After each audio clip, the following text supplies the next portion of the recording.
లోక్సభ ఎన్నికల్లో తెలంగాణలో మెజారిటీ స్థానాలు సాధించడమే లక్ష్యంగా కాంగ్రెస్ అడుగులు వేస్తోంది. ఈ క్రమంలో ఇప్పటికే 4 అభ్యర్థులని ప్రకటించగా తాజాగా మరో 5 సీట్లు ఫిక్స్ చేసింది.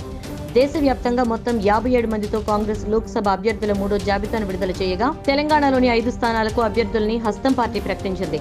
అభ్యర్థుల జాబితా చూసినట్లయితే చేవెళ్ల రంజిత్ రెడ్డి, నాగర్ కర్నూల్ మల్లు రవి, మాల్కజ్గిరి సునీత మహేందర్ రెడ్డి, పెద్దపల్లి గడ్డం వంశీ, సికింద్రాబాద్ దానం నాగేందర్ కు లక్కీ ఛాన్స్ దక్కింది. కాంగ్రెస్ తాజా జాబితా చూస్తే ఒక్క మల్లు రవి తప్ప మిగతా వారందరూ వలస పక్షులే కావడం విశేషం. గడ్డం వివేక్ అసెంబ్లీ ఎన్నికల ముందు కాంగ్రెస్ లో చేరి అసెంబ్లీ టికెట్ సాధించగా ఇప్పుడు అతని కుమారుడు వంశీకి ఎంపీ టికెట్ దక్కింది. ఇక మిగతా 3 ఇటీవలే కాంగ్రెస్ లో చేరిన వారు కావడం విశేషం. గత 10 ఏళ్లుగా పవర్ లో ఉన్న బీఆర్ఎస్ నుంచి ఇప్పుడు కాంగ్రెస్ పార్టీలోకి లోక్సభ ఎన్నికలకు రెడీమేడ్ గా అభ్యర్థులు లభించినట్లయింది. బీఆర్ఎస్ లో గతంలో మంచి ప్రాధాన్యత పొందిన పట్నం మహేందర్ రెడ్డి, ఆయన భార్య చేవెళ్ల సీటు కోసం కాంగ్రెస్ లో చేరారు. అయితే అక్కడి సిట్టింగ్ ఎంపీ కూడా కారు దిగి కాంగ్రెస్ గూటికి చేరడంతో పట్నం సునీత మాల్కజ్గిరి షిఫ్ట్ అయ్యారు.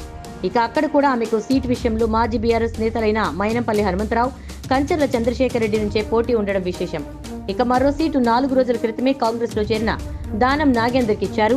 ఇక ఇక్కడ సీటు కోసం గత నెలలో మాజీ మేయర్ బొంతు రామ్మోహన్ ని పార్టీలో చేర్చుకున్నారు.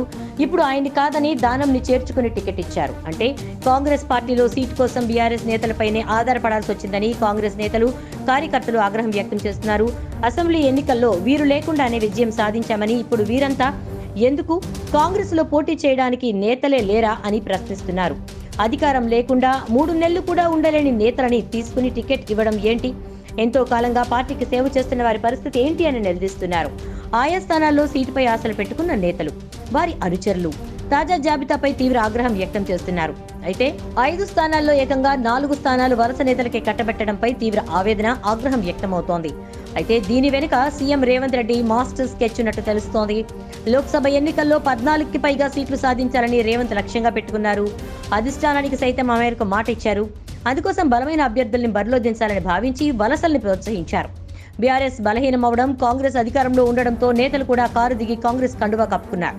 రేవంత్ కూడా ఆర్థిక, అంగబలం, సామాజిక బలం ఉన్న నేతల్ని సెలెక్ట్ చేసుకుని లోక్సభ బరిలో దింపుతున్నారు.